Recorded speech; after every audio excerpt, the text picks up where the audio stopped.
அரைநெல்லிக்காய் பக்கத்தில் எனக்கு கொடுத்தாங்க, நிறையா காய்ச்சி இருந்துச்சுங்க. அதை வேக வச்சு வச்சுருக்கேன். அதுக்கு தேவையானது மிளகாத்தூள் 2 ஸ்பூனு, மஞ்சத்தூள் 1 ஸ்பூனு, ஒரு கட்டி வெல்லம், உப்பு வச்சுருக்கிறேன், எல்ஜி பெருங்காயம். நெல்லிக்காய் சுகர் பேஷண்ட்லாம் ரொம்ப நல்லது. இது இனிப்பும் காரமும் கலந்த மாதிரி ஊறுகாய் செய்ய போகிறேன். செய்து பாருங்கள். அடுத்து இந்த பேனில் தாளிக்கிறதுக்கு அடுப்பில் வச்சுருக்கேன். அதுக்கு தேவையான நல்லெண்ணெய் எடுத்துருக்கிறேன். அடுத்து இது கஸ்டர்ட் ஆயில்னு சொல்லுவாங்க, விளக்கெண்ணெய், ஆமணக்கு எண்ணெய்னு சொல்லுவாங்க. அது அடுத்து தாளிக்கிறதுக்கு கடுகு எடுத்துருக்குறேன். இந்த எண்ணெய் ஊற்றிக்கலாம்.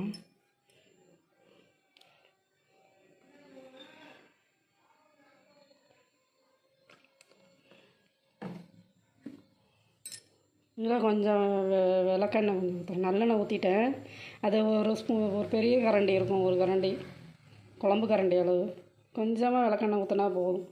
என்றைக்குமே விளக்கெண்ணெயில் தாளிக்கிறது எல்லாம் பண்ணால் நல்லது.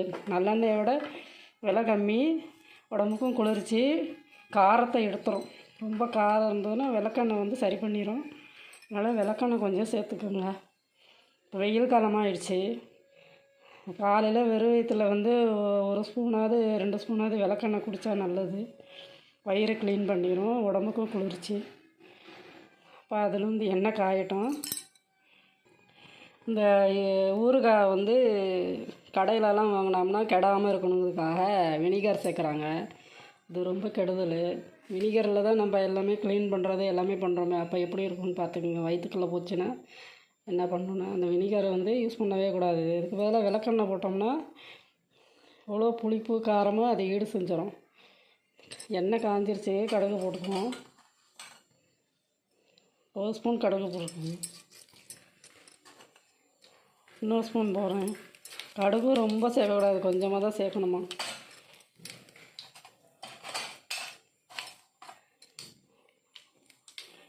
இந்த வெந்தயம் 1 ஸ்பூன் போடு, அந்த வாசத்துக்கு.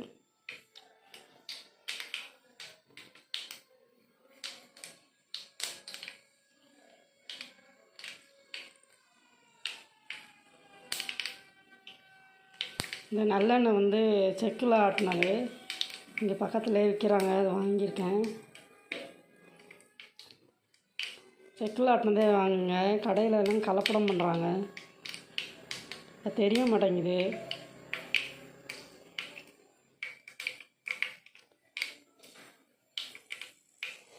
இந்த சிம்மில் வச்சுக்குவோம். சிம்மில் வச்சுட்டு அதில் மஞ்சள் போடுவோம். 1 ஸ்பூன் மஞ்சள், மிளகாத்தூள்,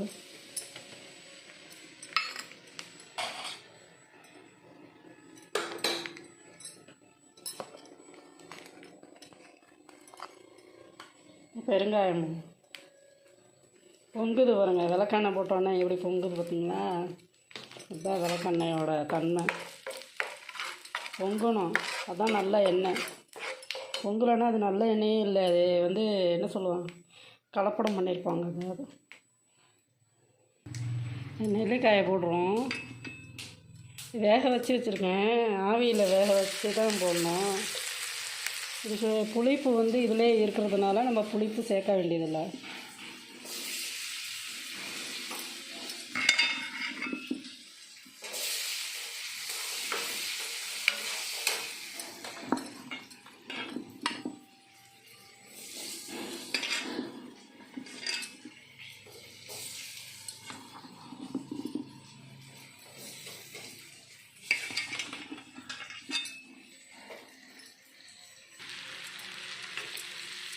நெல்லிக்காயை போடுவேன். இதில் உப்பு சேர்த்துக்கணும். வேக வச்சோம்னா இது ஈஸியாக வெந்துடும். இதில் உப்பு சேர்த்துக்கணும். கலந்து விட்டாச்சு. உப்பு வந்து ஒரு 2 ஸ்பூன் இருக்கும். தேவையான அளவு உங்களுக்கு எவ்வளோ தேவையோ அதுக்கு தகுந்த மாதிரி போட்டு.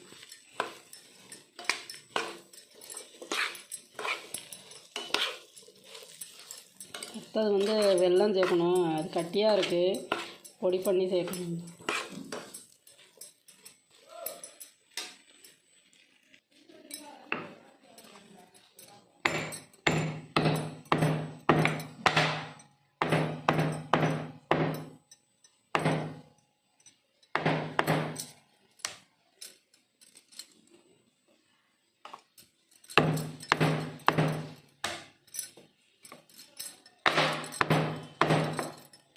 இதை பொடிச்சாச்சு. இதை போட்டுக்கணும். இதில் சூப்லேயே கரைஞ்சிரும்.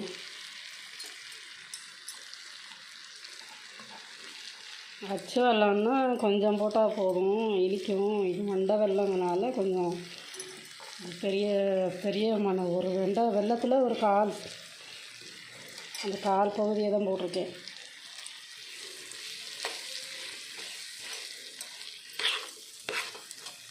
இதில் பெருங்காயம் வாசனையாக இருக்குது, பெருங்காயம் போட்டிருக்கேங்க. இதே வாசனையாக இருக்கும். இந்த வெல்லம் வந்து இந்த சூட்டில் கரைஞ்சிரும். ரொம்ப ஹையில் வச்சோம்னா அடி பிடிச்சிக்கும். இது கொஞ்சம் நேரம் இருக்கும்.